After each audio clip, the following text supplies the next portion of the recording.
Michael and I met in Las Vegas. I was there for a bachelorette party, And I was there for a birthday, my birthday, and it was one of my best friend's birthdays, kind of in the middle. It was a last-minute trip, and yeah, we were there at the same time. We actually ended up staying in the same hotel, and we didn't know it, obviously, until me and my girlfriends were ready to leave our hotel room to do a scavenger hunt. And the first thing on the scavenger hunt was find a guy wearing a bow tie. And we leave our room, and as we're leaving, Michael and his buddies are walking towards us.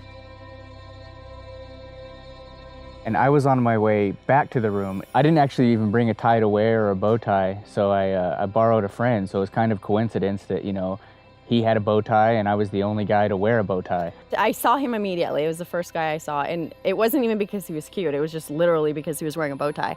Without even thinking, start screaming, "You're wearing a bow tie!" And he doesn't actually know what's going on because he's been drinking all night. Yeah, I honestly, I don't remember much of the night at all. I remember maybe her face a little bit, but the picture we took together, so. Yeah, so I took a picture of the both of us because I had to have proof that he was wearing a bow tie. And then the next thing on the scavenger hunt on the list was make the guy take a picture of you and upload it to his social media. So I, of course, demand his phone number so I can text him the picture of us and make him upload it to Instagram. And I had it captioned because I'm thinking I'm never gonna see him again. I captioned it, "This babe, I'm gonna marry her." And first thing in the morning, like I wake up and I see this picture saying, "This babe, I'm gonna marry her," deleted it, you know, didn't expect to ever, see her again. We didn't even hang out that night. That encounter lasted like 3 minutes. And then after the picture was taken, he went his way, I went my way.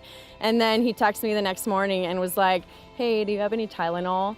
And I was like, "Yeah, I have Tylenol, but I'm not gonna just give it to you. Like, that's currency in Las Vegas. Like, you need to give me something in return for that."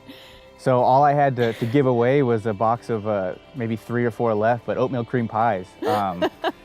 Little Debbie's oatmeal Little cream Debbie's, pies. you know, the $1 box of cream pies. And because, like, whatever, he's cute, I took it. And he wasn't in his hotel room when I left him the Tylenol. So I left a note with the Tylenol that said, "Can't wait to fall in love," because I'm expecting I was never gonna see him again.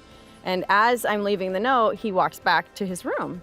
I was carrying the biggest, burrito from Chipotle. It's maybe 7 o'clock in the morning. So first thing, Chipotle burrito.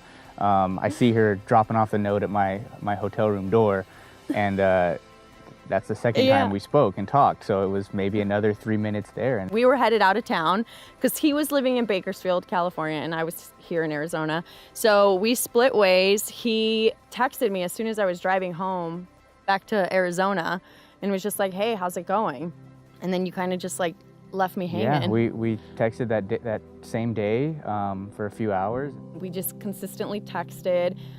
We would talk on the phone for hours, and then he came to visit me for the first time for Halloween, and he spent the whole weekend with me, and since then we were inseparable. Well, I came back for the holidays, and yeah. I mean, he had to go back to Bakersfield. She came back for, I think, Christmas or Thanksgiving, and I went out for the Super Bowl that following February. And then from that point on, we were inseparable. I was a single mom for 8 or 9 years, and introducing another man to my daughter was always a fear of mine. When I introduced Michael to Lila, naturally I was nervous, but he made it totally seamless. Like, he clicked with her right away. She loved him. He's literally everything I would want in a dad for Lila. He is the best father figure. He shows both of our girls how a man should be and treat their family and what being loved feels like. It was awesome coming into Lila's life, getting to experience her as at the same time she got to experience me.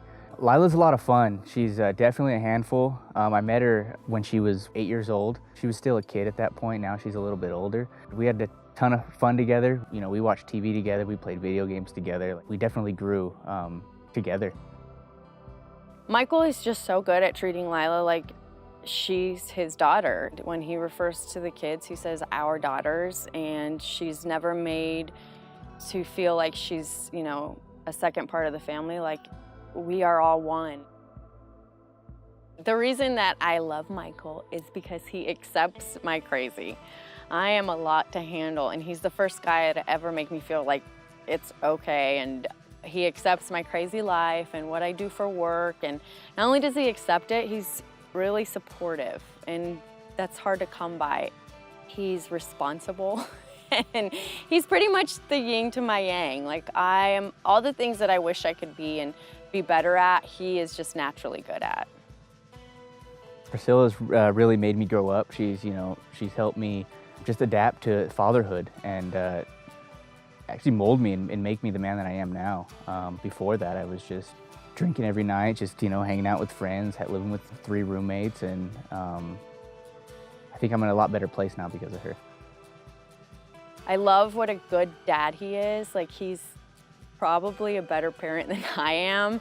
And there's just this sweet side about him that only I see, and I kind of cherish that because he saves it for me and the girls, and it makes it seem like it's more special that way. There's several reasons why I love Priscilla. I can't even count on my fingers the many ways, but she's definitely very independent, hardworking, and she's the love of my life. She just makes me happy. She makes the family happy, and she's the glue that keeps us together. And I don't know what I would do without her. I'm excited to marry him because all I picture is us old, rocking back and forth in a chair in our front yard. I don't know, when I picture my future, I just picture Michael in it.